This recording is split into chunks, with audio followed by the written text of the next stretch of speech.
kind of gave me a heads up of what to expect here during this week, and just offered a lot of good advice, and USC he's knows been Dr. helpful. Antoine So Woods, table 3.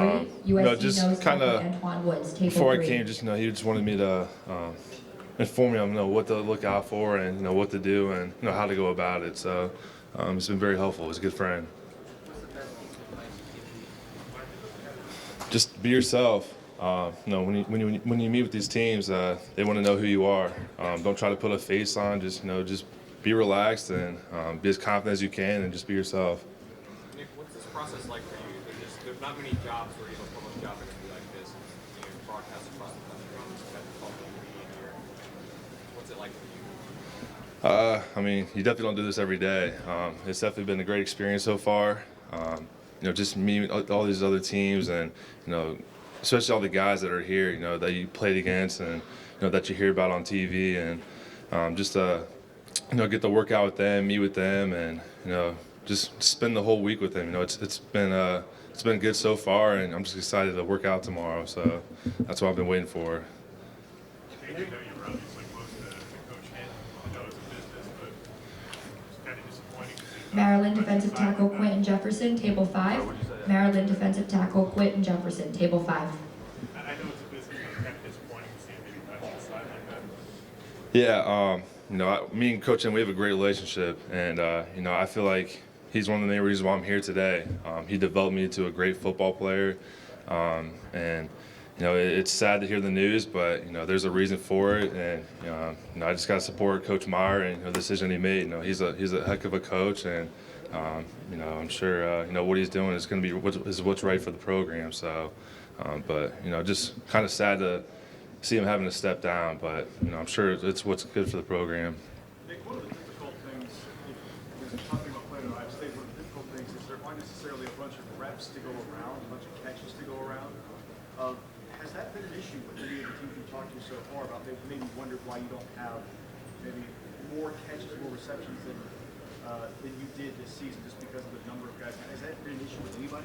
No, not really. And that's the first thing when I meet with these teams. They always ask, we feel that you're underutilized, and I always smirk when I hear that.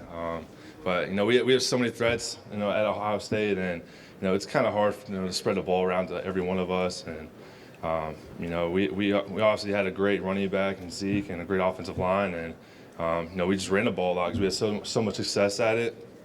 And I was asked to block a lot, so I just did what the coaches asked me to do, and just trying to be a good team player. Nick, do you feel like your blocking game is a little bit ahead of where your receiving game is? Yeah, just because that's really all I did last year, and I'm happy I did that because I feel like it made me into a more complete tight end, and I feel like this year's draft I'm the best combo tight end in this draft. Just because I really worked on my blocking. That's something I wasn't really asked to do much of prior to this year, because when Jeff was there, he was more the blocker. I was more of the pass catching tight end, and once he moved on, I had to step up the duties, and I didn't want this offense to, I didn't want it to be the reason why we couldn't run the ball because of me. So I worked on that skill all off season, and I think I still have some ways to go, but I'm heading in the right direction. Did you have to get used to the physicality of that, though? When you're used to being Yeah, absolutely.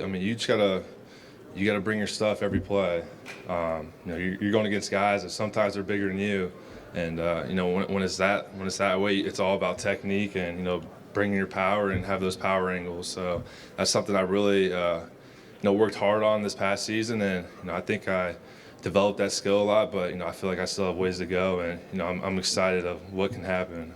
Some people call you like You watched and sort of admired his blocking? I like to watch the best because I want to be the best. So I always admired Rob Gronkowski. I think he's the best in the game right now, and just because he can do it both. He can go down. He can go down the field vertical, create mismatches, and make a play in the pass game, and as well as block an inline DN. He can do it all. There's not much he can't do, and that's who I want to be. And so even before the season started, I was studying film on him just to just watch the things to see what makes him so successful, and so that's a guy who I admire. Nick, you seem to have a pretty productive Senior Bowl. How big a difference was that week for you in getting you ready for this, and maybe some of the comments you heard from people about the way you stood out there?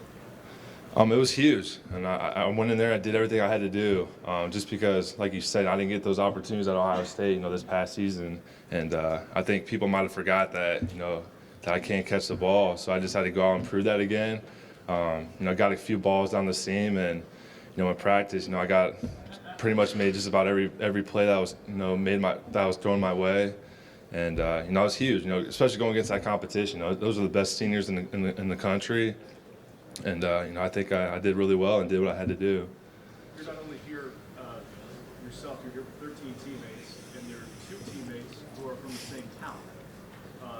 How much of a bonding experience has this been for you all? Oh, it's been awesome. I mean, I haven't really got a chance to see a lot of them just because we're so busy. We're kind of on different schedules. Just because, I haven't seen Cardell and Jalen, and just because we're all in the same group. But I mean, it's cool that I think we break the combine record with 14 guys. So it's always good to be well represented, here. So if you like Gronk's game, how Gronk are you? Like, you got a party cruise coming up? we'll see. You never know what's going to happen in the future. So I'm not as crazy as him though, by any means. But hey, you never know.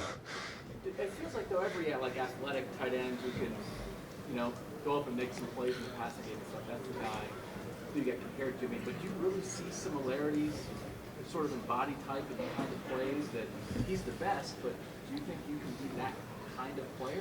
Absolutely. Like I said before, I think I'm a guy who I can do it both just as well as he does. I'm not to that point yet, but I'm working to get to his level. And I've been hearing things from other people saying that they're calling me Baby Gronk, or I got a little nickname going on. So I'm just gonna do my best to keep that going because that's a hell of a comparison. Do you think that the two-way tight end like you are is kind of a dying breed, the way the college game's kind of gone the spread? Does that maybe set you apart? I think so. You're gonna have a lot of guys who are mainly just pass receiving tight ends, or just blocking tight ends, and I guess I'm more of the old style traditional tight end who can do it both. And I like to think I'm one of the few, if not the best in this draft, who can do it both. So I'm just trying Mississippi defensive tackle to keep Robert pushing that Kimdichie, with these podium teams C. that I can do it both. Mississippi defensive tackle Robert Kimdichie, podium C. Last one for Nick Bass? I don't know. I just saw some tweets on Twitter that I was getting tagged in. I don't know. You're good with that. I'm cool with that. Yeah, that's a great comparison. So let's keep it going. Thanks, everybody. My best. Are the 14 Bucks kind of rallying around each other here to support? Yeah, absolutely. We want every one of us to do well. So we're just kind of rooting for each other, and that's just the bond we have with each other. It's a sacred brotherhood, and we just want everybody to do their best, and we hope the best for each other. What's your message to Buckeye Nation or your hometown? Just try to put on for you guys back home, for Westerville and Buckeye Nation. I'm just putting it on my back and doing my best I can.